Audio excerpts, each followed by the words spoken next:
ओम शांति। आज का विषय है खुशनुमा चेहरा और उसके द्वारा सेवा। आप सभी खुश हैं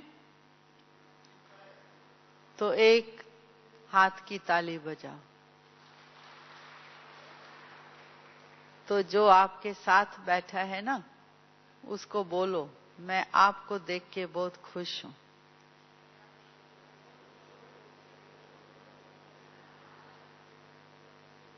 बाबा ने हम सबको खुशी का वरदान ब्राह्मण जन्म लेते ही दे दिया।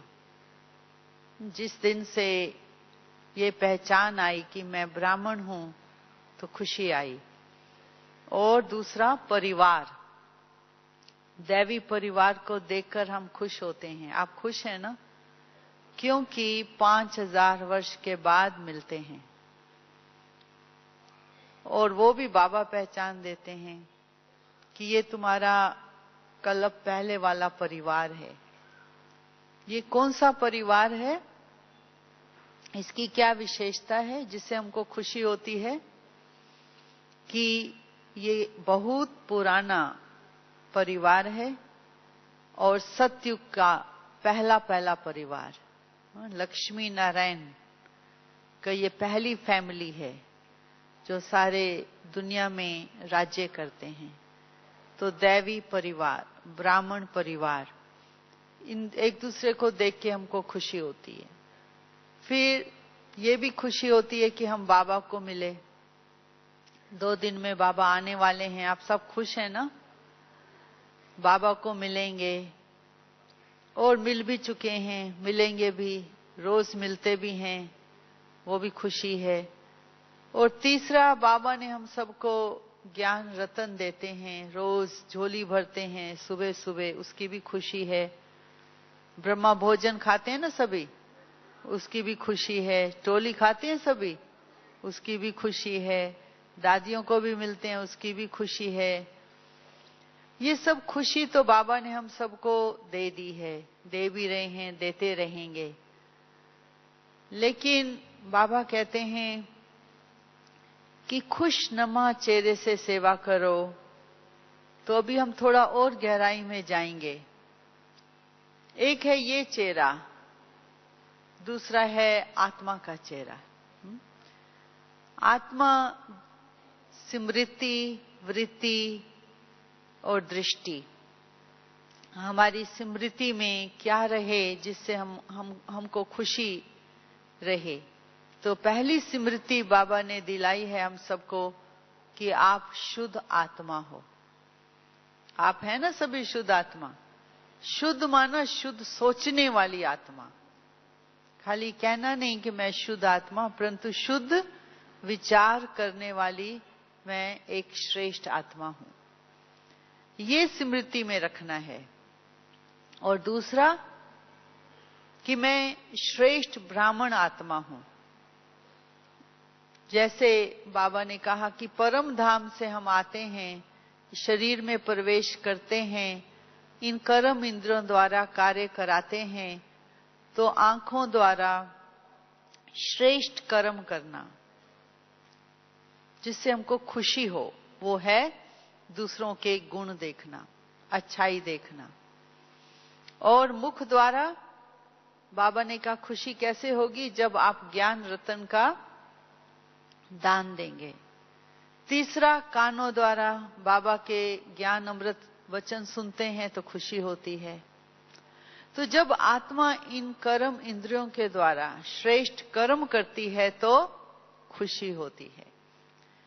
और दृष्टि कौन सी हो?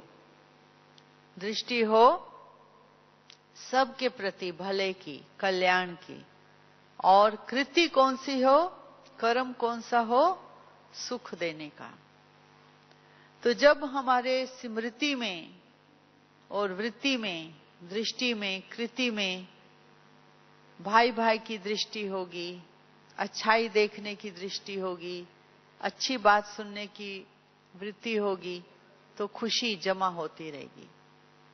एक बार ब्रह्मा बाबा बहुत खुशी में बाबा डांस कर रहे थे। तो बाबा को कहा, बाबा आप कैसे डांस कर रहे हो? बाबा ने कहा, बच्चे मेरे अंदर कुछ ऐसी बात है ही नहीं जो मैं छिपाऊं। मेरा दिल एकदम साफ है, स्वच्छ है, कुछ छिपा हुआ नहीं है अंदर।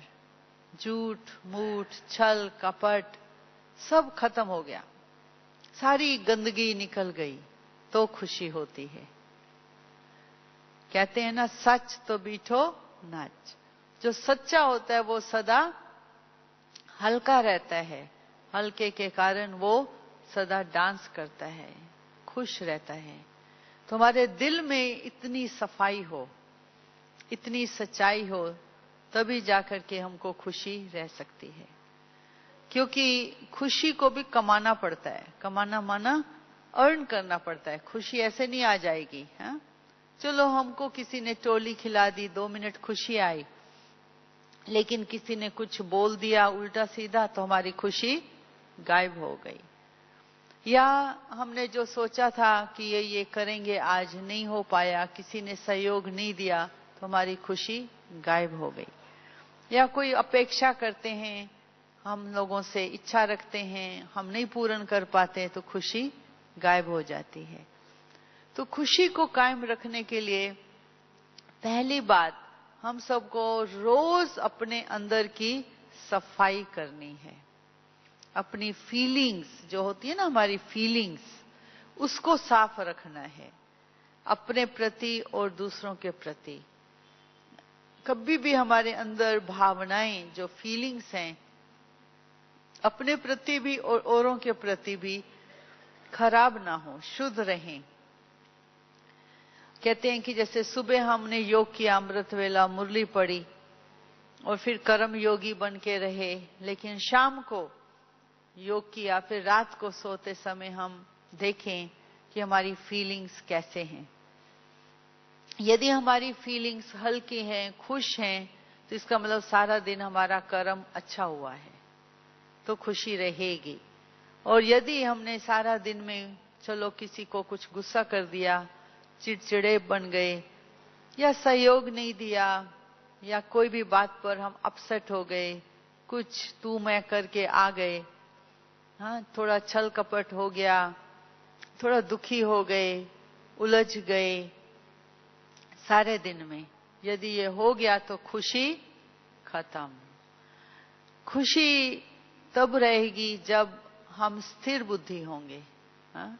कुछ भी होता रहे लेकिन हमारी खुशी गायब न हो। बाबा ने कहा था ना, शरीर भी चला जाए लेकिन खुशी ना जाए।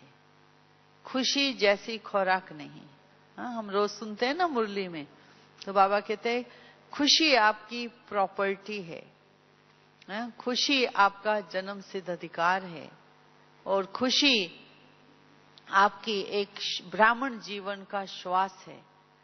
तो खुश रहना हो तो पहली बात, हम रोज अपने अंदर सुबह से शाम तक ये पक्का रखें कि हमको अपनी फीलिंग्स, भावनाएं साफ रखनी है। कुछ भी हो जाए, हमको अपने अंदर न अपने प्रति न औरों के प्रति खराब नहीं सोचना है, नेगेटिव नहीं सोचना है, और गलत नहीं सोचना है, बदले की भावना से नहीं सोचना है।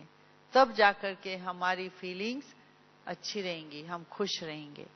और दूसरा ये है कि खुशनुमा चेहरा, कि हमारा चेहरा जो है, बाबा कहते हैं जैसे अंदर जो भी भरा हुआ होगा वो चेहरे से दिखाई देगा। हमारे अंदर सच्चाई भरी हुई है, शुद्धता भरी हुई है, तो चेहरे से चमक आएगी। यदि हमारे अंदर छल कपट है, या नेगेटिव भाव है, या कुछ प्रकार की चिंता में हम हैं, या गम में हैं, या कल जो कुछ हो गया था हमारे जीवन में हम उसके लिए सोच रहे हैं, भारी हैं, तो हमारे चेहरे से खुशी दिखाई नहीं देगी। हालांकि हम मुरली भी सुने, अमृत वेला भी करें, लेकिन अंदर से हमने अपने को ठीक नहीं किया तो खुशी नहीं रहेगी। तो इसलिए बाबा कहते हैं कि खुशनुमा चेहरा बनाने के लिए अंदर ही अंदर अपना मन को बिजी रखो। किस में बिजी रखो? बाबा ने कल भी कहा था, सेवा में और याद में। और तीसरा ऐड करते हैं, बाबा कहते हैं कि हमेशा विचार सागर मंथन करने में अपने मन को बिजी रखो। कितनी भी बार मुरली पढ़ें, बार बार पढ़ें बाबा की मुरली, रिवाइज करें, ताकि हमारे मन के विचार शुद्ध होते रहें और उसमें ताकत भरती रहे, तब जाकर के खुशी आएगी। तो हम सारे दिन में अपनी गॉडली स्टूडेंट लाइफ याद रखें। जैसे स्टूडेंट होता है, वो स्कूल जाता है, फिर घर में आके क्या करता है स्टूडेंट? होमवर्क करता है ना, घर का काम मिलता है उसको, तो वो घर का काम अच्छी तरह करके जाता है तो उसको कितनी खुशी होती है। आप सबको याद होगा अपना विद्यार्थी जीवन है, जब स्कूल जाते हैं तो काम किया होता है तो कितना खुशी होती है।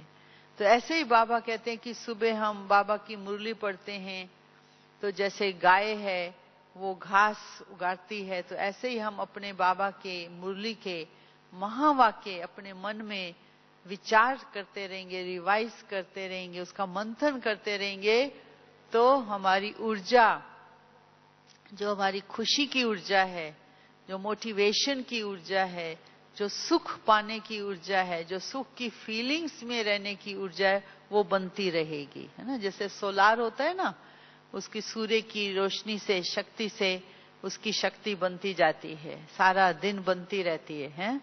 तो ऐसे ही हमारे मन के विचार जो हैं, जितना बाबा के साथ लगे रहेंगे तो उतनी हमारे अंदर कौन सी ऊर्जा बनती रहेगी? शक्ति बनती रहेगी खुशी की। और खुशी गायब क्यों होती है हमारे ब्राह्मण जीवन में, वो अभी हम थोड़ा सा सोचें। हमारा ब्राह्मण जीवन, बाबा ने कहा कौन सा जीवन है? प्राप्ति वाला जीवन, ना कि पश्चाताप वाला जीवन। कौन सा जीवन है? प्राप्ति वाला, पश्चाताप वाला नहीं। लौकिक दुनिया में थोड़ा सा भी लोग खराब काम करते हैं, फिर पश्चाताप में चले जाते हैं।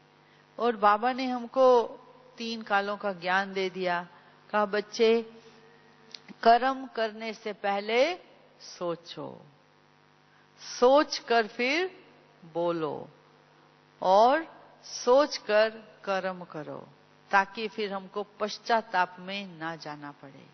क्योंकि जितना हम कर्म सोच के करेंगे और उसका फल जो आएगा वो अच्छा होगा। यदि हमने नहीं सोचा, बिना सोचे बोल दिया, और फिर उस कर्म का फल भी वैसा ही होगा। तो इसलिए बाबा कहते हैं खुशी को कायम रखने के लिए हर कर्म सोच के करो, बाबा की याद में रह के करो। बाबा की याद, बाबा की याद का अर्थ क्या है? बाबा को हम कैसे याद करें कर्म करने से पहले? जैसे खाना खाते हैं तो ये भी कर्म है, खाना खाना, ठीक है ना। तो उसको, उससे पहले हम क्या करते हैं? दृष्टि देते हैं ना भोजन को। आप सभी देते हो दृष्टि? जल्दी जल्दी तो नहीं खाते हो, देते हैं ना दृष्टि। बाबा को याद करते हैं ना, तो बाबा को याद करके खाएंगे तो आसक्ति नहीं होगी ना, नहीं। यदि नहीं याद करके खाएंगे तो लालच आ जाएगी, लोभ आ जाएगा, फिर कहेंगे ये बड़ा टेस्टी चीज है और खा लेते हैं, वो उसमें चला जाएगा मन। तो बाबा की याद में खाएंगे तो आसक्ति से दूर रहेंगे, और वही खाना हमारे लिए एक खून शक्ति बन जाएगा शरीर के लिए। तो कर्म करने से पहले बाबा कहते हैं, जैसे खाना खाते हैं उससे पहले हम बाबा को याद करते हैं। ऐसे ही हम एक दूसरे के संबंध में भी तो आते हैं ना, रोज व्यवहार करते हैं, बातचीत करते हैं, लेन देन करते हैं, कारोबार करते हैं। तो ये संबंध के कर्म में आने से पहले बाबा कहते हैं मुझे याद करो तो खुशी रहे। तो क्या याद करें? जब हम एक दूसरे के संबंध में आते हैं 2 बातें याद रखें। बाबा ने 2 हफ्ते पहले भी मुरली में कहा था कि पहला तो ये याद करो कि मैं आत्मा, इस आत्मा भाई से बात कर रही हूं या बात कर रहा हूं। ये आत्मा भी एक भाई है। हाँ, मैं भी आत्मा हूं और ये भी आत्मा है। तो यदि हम आत्मिक स्मृति में रह के उससे बात करेंगे तो क्या फल होगा? उसका रिजल्ट होगा एक दूसरे के साथ स्नेह और सहयोग। हाँ? स्नेह और सहयोग। यदि हमको स्नेह और सहयोग एक दूसरे का लेना है तो हम किस स्मृति से बात करें? भाई भाई की स्मृति से, आत्मिक स्मृति से। नहीं तो अभिमान आ जाएगा। देह अभिमान आएगा तो उसकी निशानी क्या होगी? तू मैं और ये फलाना, ये ये कुछ ना कुछ और प्रकार के विचार आ जाएंगे मन में। तो इसलिए बाबा कहते हैं संबंध में आत्मिक स्मृति रहे तो खुशी रहेगी। यदि देह का भान आ गया तो स्मृति नहीं रहेगी। तो वास्तव में देह का भान किसको कहते हैं? ये देह तो है, देह को तो खाना भी खिलाना है और एक्सरसाइज भी करानी है और रेस्ट भी देना है ताकि ठीक चलता रहे, ठीक है। परंतु देह का भान का मतलब है कि जैसे मान लो जब मैं ज्ञान में आई तो ज्ञान से पहले मान लो मैं प्रिंसिपल थी स्कूल की, तो अभी मैं प्रिंसिपल नहीं हूं, लेकिन मन में रखा हुआ है मैं प्रिंसिपल हूं, मैं बहुत अमीर घर के हूं, मैं फलानी हूं, बॉस हूं, लेकिन अभी तो मैं आत्मा हूं, ब्राह्मण आत्मा हूं, ठीक है ना। यदि हम ये देह का जो रोल, देह की जो पोजीशन थी पहले, वो हम अपने मन में रख देते हैं, वो बर्डन लेके चलते हैं और उस बर्डन से, बोझ से काम करते हैं और फिर हम अपेक्षा रखते हैं दूसरों से, तो उसमें हमारा देह का भान, देह का अभिमान, वो बाबा कहते हैं कि वो निकालो। हाँ? क्योंकि आत्मिक स्मृति मीन्स मैं आत्मा ज्योति बिंदु और आप भी आत्मा ज्योति बिंदु। आप भी आत्मा तपस्वी हैं, ब्राह्मण हैं, मैं भी आत्मा तपस्वी हूं, ब्राह्मण हूं। हम एक दूसरे को इतनी ऊंची दृष्टि से देखते हैं, बाबा के बच्चे के हिसाब से, ना कि बॉस के हिसाब से, ना कि प्रिंसिपल के हिसाब से, ना कि ऊंच नीच के हिसाब से, ना कि अमीर गरीब के हिसाब से। वो भान हमारे निकल जाएं, तब हमारे अंदर वो खुशी रह सकती है।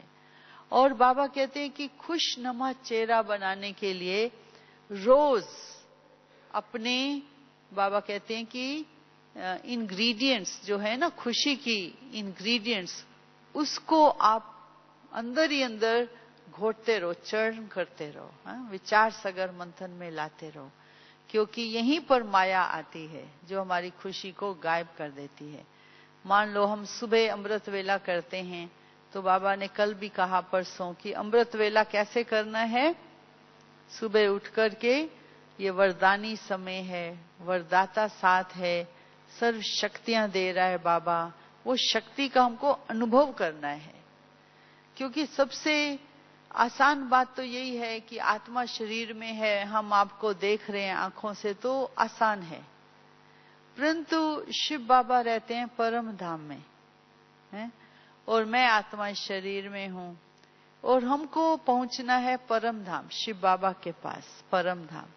और वहां पर शिव बाबा से हमको शक्ति का अनुभव करना है, प्यार का अनुभव करना है। तो ये मन का काम है, बुद्धि का काम हो गया ना ये। तो मन बुद्धि, शरीर तो जा नहीं सकता वहां, लेकिन मन तो पहुंच सकता है। तो हम शिव बाबा से जब हम बातचीत करें, उसे हम योग लगाते हैं और उसके रिटर्न में बाबा हमको शक्ति का वरदान देते हैं।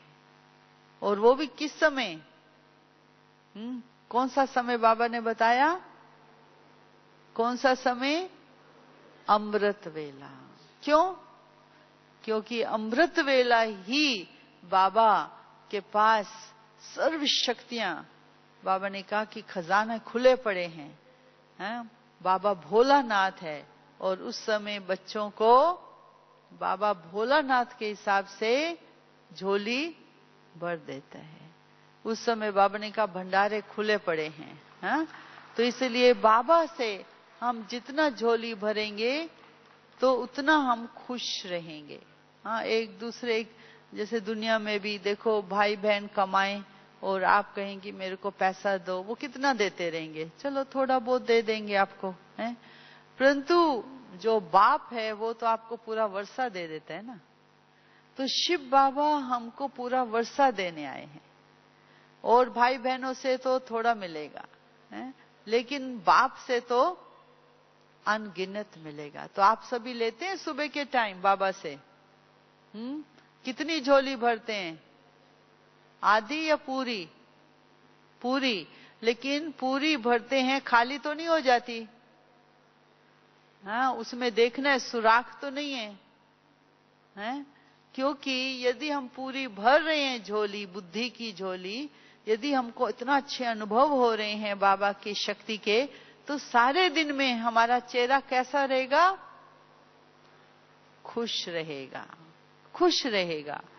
खुश माना कि खाली हम ऊपर से खुशी दिखाएं, अंदर से डिस्टर्ब हो, वो वाला चेहरा नहीं।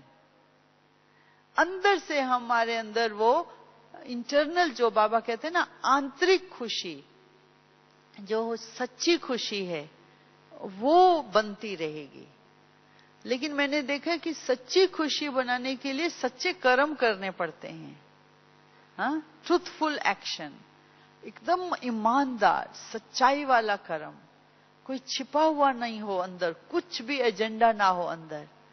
हाँ, कई बार हम चलो सेवा करते हैं तो कभी कहते हैं ओ किसी ने मेरे को टोली नहीं दी, है, चाय नहीं पूछी, मैंने तो बहुत सेवा की, इच्छा रख लेते हैं। हाँ, एक बार एक भाई था, वो एक दादी के पास आया टोली लेने, उसका चेहरा खुश नहीं था। तो दादी ने पूछा तुम क्यों खुश नहीं हो? कहता है मैं ना सारा रात सेवा की है, सारी रात मैं वॉचमैन रहा। हाँ, सिक्योरिटी की ड्यूटी है, तो सारी रात मैं देख रेख में था। अच्छा, सेवा की है, तुम्हारे चेहरे पे चमक क्यों नहीं है? सच्ची सेवा है तो चमक है ना चेहरे पर, खुशी है ना। तुम जाओ बाबा के कमरे में बैठो और देखो अंदर कौन सी इच्छा आ गई तुम्हारे अंदर मन में, जिसके कारण तुम्हारी खुशी गायब हो गई। सेवा तो की, लेकिन अंदर कोई ना कोई इच्छा थी। पता है उसकी क्या इच्छा थी? किसी ने चाय नहीं पूछा, टोली नहीं पूछी, है, मैंने सेवा की। है तो छोटी सी इच्छा, परंतु इच्छा तो है ना। हा? वो इच्छा ही हमारी खुशी को गायब कर देती है। या नाम शान की इच्छा, कि मेरा नाम नहीं हुआ, मेरा शान नहीं हुआ, उसकी भी इच्छा, वो भी हमारी खुशी को गायब कर देती है। तो ये माया कोई ना कोई रूप से आकर के हमारे मन को अट्रैक्ट करती है, हा? खींच लेती है। तो इसलिए बाबा कहते हैं कि सुबह अमृत वेले शक्ति का वरदान ले लो, ताकि आप सारे दिन में माया को परख पाओ। क्योंकि माया आती है किस रूप में? इच्छाओं के रूप में। जो हमारे अंदर दबी हुई इच्छाएं वो निकल आती है ना, कभी कभी निकल आती है ना, सुबह दोपहर शाम, और पता भी नहीं चलता। जैसे ही हम बाबा की याद में बाबा को भूल गए तो इच्छा माया आकर के खड़ी हो जाएगी। हाँ, बाबा ने कहा माया क्या है? बाबा ने कहा माया चूहा है। मुरली सुनते हैं ना। और माया क्या है? हाँ, माया एकदम बिल्ली की तरह है। माया क्या है? हाँ, इच्छा, ममता, तृष्णा, ये सब माया है ना।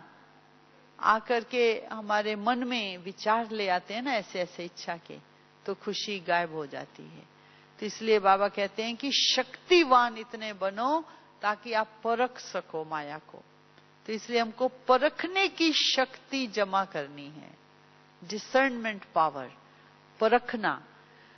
हमारी मन की ये जो एबिलिटी है, योग्यता है, ये कैसे पैदा होगी? परखना। माया आ गई इच्छा के रूप में, हमको पता ही नहीं चला, और हमारी खुशी भी ले गई, वो भी पता नहीं चला। हम दुखी हो गए, वो भी पता नहीं चला। धोखा खा रहे हैं तो भी पता नहीं चल रहा है, इतना हमारी ताकत खत्म होती जा रही है, पता ही नहीं चल रहा है। इसका कारण क्या है? परखने की शक्ति की कमी। तो परख शक्ति कहां से आती है मालूम है? जितना हम बाबा की मुरली सुनते हैं ना, तो बाबा की मुरली में क्या राइट है, क्या रॉन्ग है, क्या पवित्र चीज है, क्या अपवित्र है, क्या सत्यता है, क्या झूठ है, और क्या चैरिटी है, क्या सिन है, पाप क्या है और चैरिटी क्या है, ये बाबा जो कंट्रास्ट बताते हैं ना मुरली में, क्या सोचना है, क्या नहीं सोचना है, क्या बोलना है, क्या नहीं बोलना है, क्या करना है, नहीं करना है। आप सब सुनते हैं ना ये बाबा की मुरली में। तो ये जो बाबा हमको सब मुरली में सुनाते हैं, क्या खाना है, क्या नहीं खाना है, कितना सोना है, कितना नहीं सोना है, बाबा ने हर एक डिटेल विस्तार के रूप में हमारे ब्राह्मण जीवन की बता दी है। तो यदि हम ये सब कंट्रास्ट जो है रखते हैं अपनी बुद्धि में, परख शक्ति इससे बढ़ती है। क्योंकि सारे दिन में परिस्थितियां आएंगी हमारे जीवन में जो हमारी खुशी को गायब कर देंगी, हैं? कुछ कुछ ऐसी परिस्थितियां आएंगी सारे दिन में, क्योंकि हम गॉडली स्टूडेंट हैं, पढ़ाई पढ़ रहे हैं ना राजयोग की। तो राजयोग की पढ़ाई पढ़ना माना एग्जाम, सारे दिन में एग्जाम की परीक्षा की तैयारी करना। सुबह पढ़ो, सारा दिन परीक्षा भी दो ताकि नंबर बनते जाएं।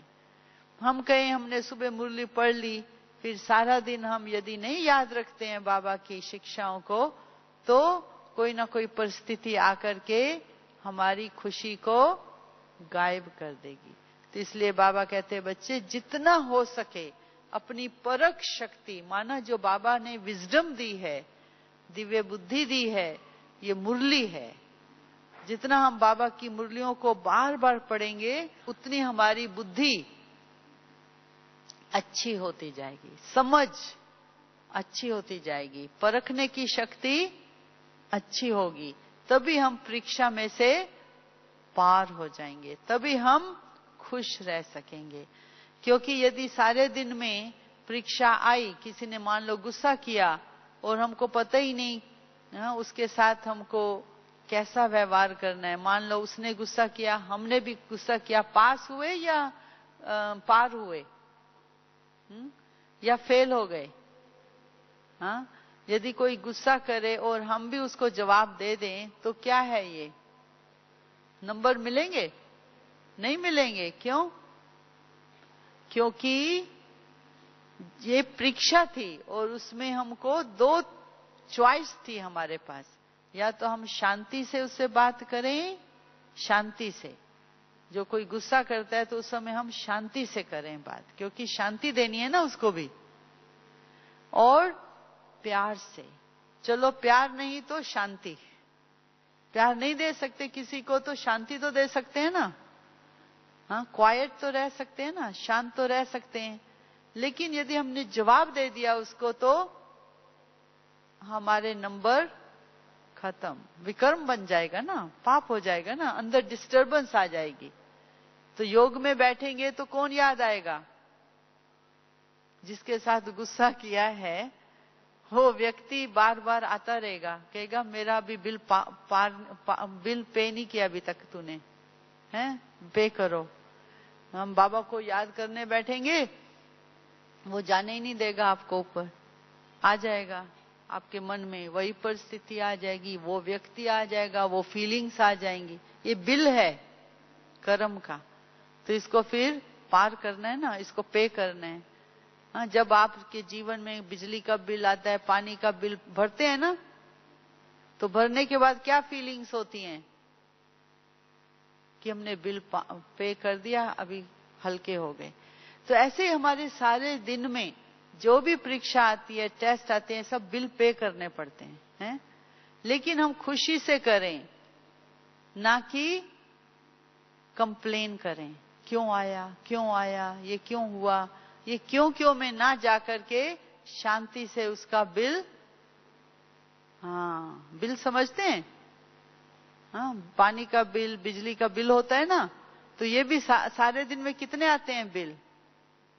हाँ, उसको हमको पे करना है, लेकिन खुशी से करना है, बाबा से शक्ति लेकर के करना है। उस समय नहीं घबराना है, बाबा ये गुस्सा कर रहा है, मैं क्या करूं, कहां जाऊं, बाबा मैं क्या करूं। उस समय बाबा कहेगा, बच्चे मैंने तो तुमको पढ़ाई पढ़ा दी, तू क्यों नहीं याद रखता है?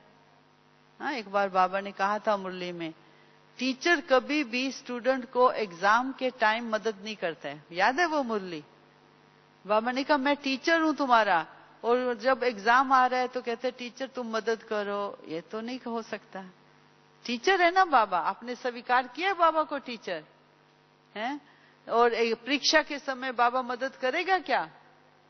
बाबा कहेगा मैंने पढ़ाई पढ़ा दी, लेकिन तुम्हारा फर्ज है पढ़ाई को याद रखना और परीक्षा में पास होना। और यदि उस समय हम घबरा रहे हैं तो बाबा भी डिटैच हो जाएगा। बाबा कहते हैं मैंने पढ़ा दिया, अभी तुम परीक्षा में पास हो। तो इसलिए बाबा कहते हैं शक्ति भरो, एक्यूमुलेट करो अपने अंदर, शक्तियों को भरते जाओ, जमा करते जाओ, ताकि सहन शक्ति है, समाने की शक्ति है, शांति की शक्ति है, खुश रहने की शक्ति है, दूसरों को सुख देने की शक्ति है, संतुष्ट रहने की शक्ति है। शक्ति है ना सब, हाँ, परखने की शक्ति है।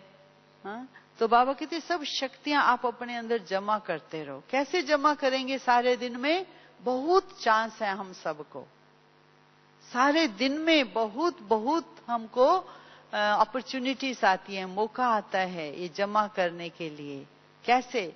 आप सुबह से लेकर रात तक अपनी पहचान से, हाँ, कोई किसी को सहयोग चाहिए, आप सहयोग दे देते हैं तो आपका जमा हो जाएगा, है ना। और यदि कोई अपसेट है, आप अपसेट नहीं हुए, आप बिल्कुल शांत रहे, वो आपका जमा हो जाएगा, शांति की शक्ति है। किसी ने कुछ ऊंचा बोल दिया, आपने मिठास से उत्तर दिया, वो मीठी रहने की शक्ति जमा हो जाएगी, क्योंकि आपके कर्म में आ गया ना वो। हाँ, एक है हम बाबा को याद करते हैं तो बाबा हमारे अंदर वो अनुभव कराते हैं, और सारे दिन में जो परीक्षा आती है उस फीलिंग्स को इमर्ज करना है हमको, उस शक्ति में रहना है, ताकि हम वो पार हो जाएं। तो इसलिए सारे दिन में हम बहुत कुछ जमा कर सकते हैं, बहुत कुछ जमा कर सकते हैं ना, सारा दिन चांस है। हाँ? कोई लोग बहुत बातें करेंगे, आप शांत रहो, बातों में नहीं जाओ, तो आपका शांत रहने की शक्ति जमा हो जाएगी। हाँ, कई आत्मा बहुत गपशप लगाएंगे, आप नहीं जाते हैं उस चीज में, तो आपका समय किस में चला जाएगा? हाँ, जमा में चला जाएगा। और यदि दो लोग बात कर रहे हैं, हम जाके खड़े हो गए, सुनते हैं क्या बात कर रहे हैं, ना लेना ना देना, हम बात क्यों, किसी के अंदर क्यों इंटरफेयर करें, हैं? तो हमारे अंदर जमा करना है अपने अंदर इन शक्तियों को। और सारा दिन कितने चांस है हमको, हैं, सहयोग देने के, शक्ति भरने के, और अपने अंदर समय की, बाबा कहते हैं समय बर्बाद नहीं करो। समय जितना हम मधुबन में आए हैं, कितने दिन है? थोड़े दिन है ना। जितना समय मिले हम बाबा को याद करें, हाँ, बाबा की मुरलियों का अध्ययन करें, बार बार बाबा की मुरली को हम याद करें, बाबा ने हमको क्या बोला है सारा दिन, ये आपका जमा होता जाएगा। तो जितना आपका जमा है, जैसे बहुत बैंक में पैसा हो, उसकी निशानी क्या होती है? खुशी और निश्चिंत। हाँ? तो हमारा भी अंदर ही अंदर मन में अच्छे अच्छे विचार बाबा की याद से जमा हो रहे हैं, और मुरलियों का विचार सागर मंथन से जमा हो रहे हैं, तो उसकी निशानी क्या होगी? हमारा चेहरा सदा खुश रहेगा। और बोल कैसे निकलेंगे? खुशी वाले। खुशी वाले बोल कौन से होते हैं? हाँ, कोई कुछ पूछे, कहे मुझे पता नहीं है, ये खुशी वाले बोल नहीं है। हाँ, अभी नहीं पता है तो भी आप कह सकते हैं ठीक है, हम पता करके बता सकते हैं। हाँ, ये खुशी वाले बोल है ना, अच्छे बोल है ना। तो किसी ने कुछ पूछा और हमने उसको बिल्कुल ही ध्यान नहीं दिया, इग्नोर कर दिया, वो नहीं। हाँ, उसके हम बात सुनते हैं, उसको हम उत्तर ठीक देते हैं, तो ये जमा होता जाता है ना। हाँ, तो एक बहन थी एक देश में, उसका एक संस्कार था इग्नोर करने का। इग्नोर समझते हैं, है ना, ऐसे ही कर देने का। कई बार ऐसे संस्कार होते हैं। तो वो हॉस्पिटल में काम करती थी, तो एक पेशेंट था, हाँ, एक पेशेंट, तो उसने कुछ मांगा, हाँ, तो ये बहन ने ऐसे कर दिया, हाँ, ऐसे कई होती है ना आदतें। तो वो जो पेशेंट था ना, वो उठा, वो उसको मारने लगा। उसने कहा तुम्हारी ड्यूटी है, हैं? जो पेशेंट मांगता है तुम उसको दो, और तुम नहीं देते हैं, इग्नोर करते हैं, ये क्या है? तो वो जो बहन थी ना, उसकी आंखें खुल गई, वो बच गई ना उस दिन। तो वो घर आई तो मेरे को कहती है मैं तो बच गई आज। मैंने कहा क्या हुआ हॉस्पिटल में? कहा हॉस्पिटल में मेरे को अपने संस्कार का पता चला। मैं और ब्राह्मणों के साथ कर देती थी, कोई कुछ पूछता था ऐसे मुंह कर देती थी, बेचारे दूसरे ब्राह्मण कहते थे ठीक है। परंतु आज जो है हॉस्पिटल में एक पेशेंट, वो तो सहन ही नहीं कर पाया है, वो तो कहा कि ये तुम्हारी ड्यूटी है और तुम कैसे ड्यूटी निभाते हो, हैं? तो मैं तो बच गई आज। तो अभी मुझे पता चला कि ये जो संस्कार है ना, समझ रहे हैं ये बात है, ये हम ऐसे कर देते हैं। भी तुम उसको ठीक तरह से रिस्पेक्ट से सुनो, बात करो। यदि नहीं कर सकते तो कह सकते हैं ना हम नहीं कर सकते, परंतु ऐसे क्यों किया है? इग्नोर कहते हैं ना इसको, इसको देखा ही नहीं। तो इसलिए बाबा कहते हैं जो छोटे छोटे संस्कार हैं कभी भी हमारे जीवन को खत्म कर सकते हैं। किसी को गुस्सा आ सकता है ना, किसी के अंदर क्या भावना जागृत हो सकती है ना। तो इसलिए बाबा कहते हैं अपने अंदर के ये जो दबे हुए हैं ना अंदर के खराब आदतें, खराब संस्कार, ये हम निकालें, तब हम खुश रह सकेंगे। तो अभी मैंने देखा कि वही आत्मा उसने अपने ऊपर इतना ध्यान देती है कि वो कोई भी इग्नोर नहीं करती, क्योंकि रियलाइज हो गया ना, रियलाइजेशन हो गई ना। तो वो तो चलो उनके जीवन में ये परिस्थिति आई तो रियलाइज किया, परंतु बाबा कहते हैं कि आप ज्ञान योग से अपने जो खराब कड़े संस्कार हैं उसको रियलाइज करो, उसको देखो कि हमारी खुशी को गायब तो नहीं कर रहे। तो इसलिए बाबा कहते हैं कि अपने जीवन को किस रूप में निभाओ। मैं एक गॉडली स्टूडेंट हूँ, विद्यार्थी हूँ, पढ़ाई पढ़ रहा हूँ, और इस पढ़ाई में मुझे क्या बनना है? बाबा ने लक्ष्य दे दिया है। कौन सा लक्ष्य है हम सबका? बोलिए, हम क्यों पढ़ाई पढ़ रहे हैं राजयोग की? हैं? नहीं, बाबा कहते हैं संगम युग में हम पढ़ाई पढ़ते हैं ना रोज। क्यों पढ़ रहे हैं? क्या लक्ष्य है? देवी देवता बनने का, और लक्ष्य है बाप समान बनने का। जैसे ब्रह्मा बाबा ने इस दुनिया में रहकर, इस शरीर में रहकर सबके साथ निभा करके कर्मातीत स्थिति पाई ना, परफेक्शन को पाए ना बाबा, ब्रह्मा बाबा। तो हम सबका लक्ष्य क्या है? Follow father. हमको भी बाबा के फुट स्टेप्स पर, जो बाबा ने किया वैसे करके हमको भी परफेक्ट बनना है। क्योंकि ब्रह्मा बाबा भी तो इस दुनिया में रहे ना, इतने लोगों के साथ रहे ना, तो कैसे न्यारे प्यारे रहे बाबा। बातों में नहीं गए किसी के, अपने मन की स्थिति को न्यारा रखा, प्यारा रखा।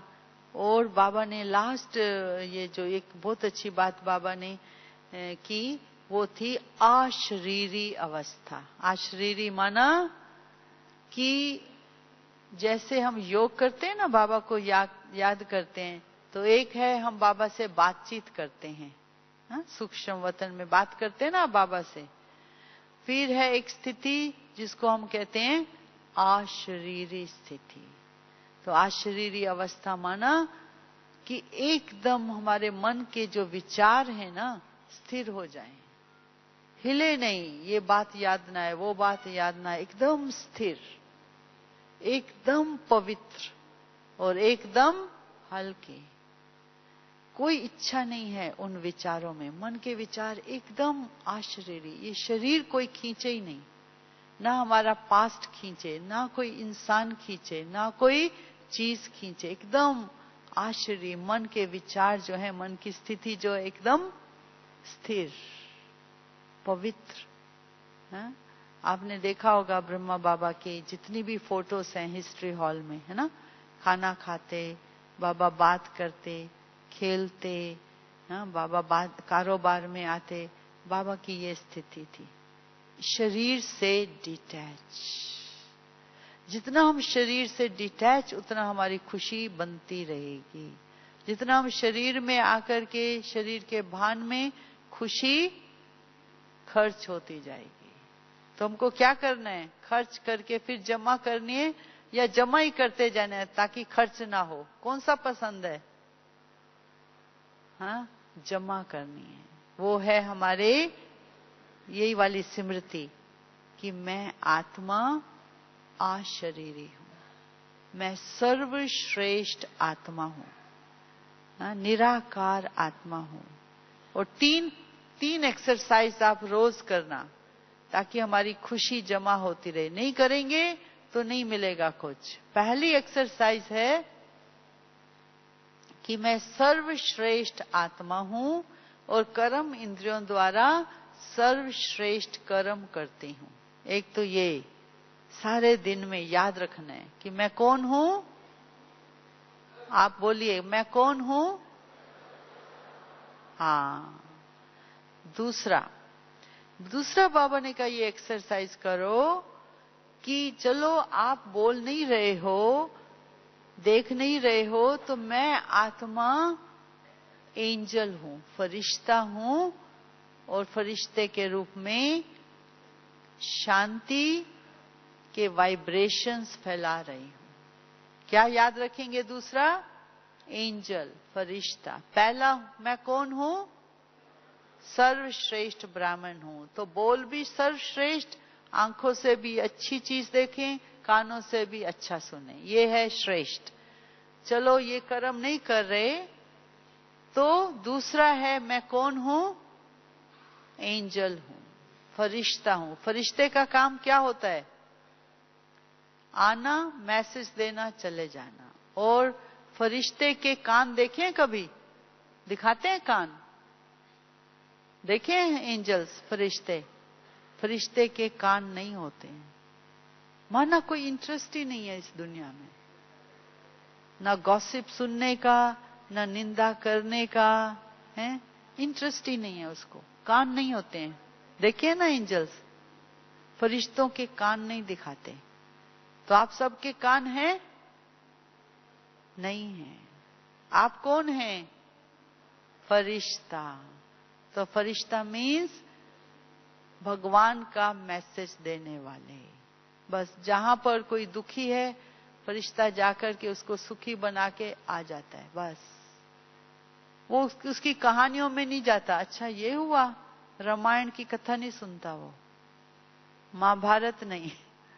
वो तो जाकर के उसके मन को, अशांत को शांति दे करके आ जाता है। तो आप सब कौन हो गए? फरिश्ता। तो दो बातें, मैं ब्राह्मण हूं, दूसरा फरिश्ता हूं। और तीसरी एक्सरसाइज करनी है रोज। कौन हूं मैं? बाबा ने कहा ये बहुत याद रखो, निराकारी स्थिति। निराकारी समझते हैं? निराकारी का मतलब है कि जब हम परम धाम में हैं तो एकदम हम स्टिल हैं, स्थिर हैं।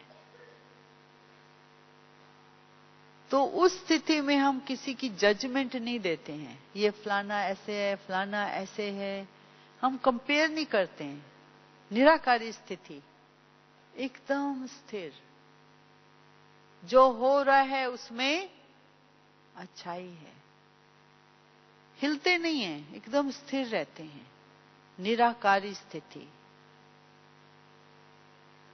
ना पास्ट ना फ्यूचर, ना हमारा रोल ना रिस्पॉन्सिबिलिटी, जिम्मेवारी भी नहीं है। मैं आत्मा फ्री हूं, शरीर से न्यारे हूं, परम धाम में हूं, एकदम स्थिर हूं, सब बातों से दूर हूं। तो जब हम ये वाली स्थिति का अभ्यास करते हैं, एंजल बन के रहते हैं, ब्राह्मण बन के, ये 3 एक्सरसाइज सारे दिन में करनी है, ताकि हमारी जो खुशी है वो जमा होती रहे। आप सभी को पसंद है ये? तो एक हाथ की ताली बजाओ, एक हाथ की।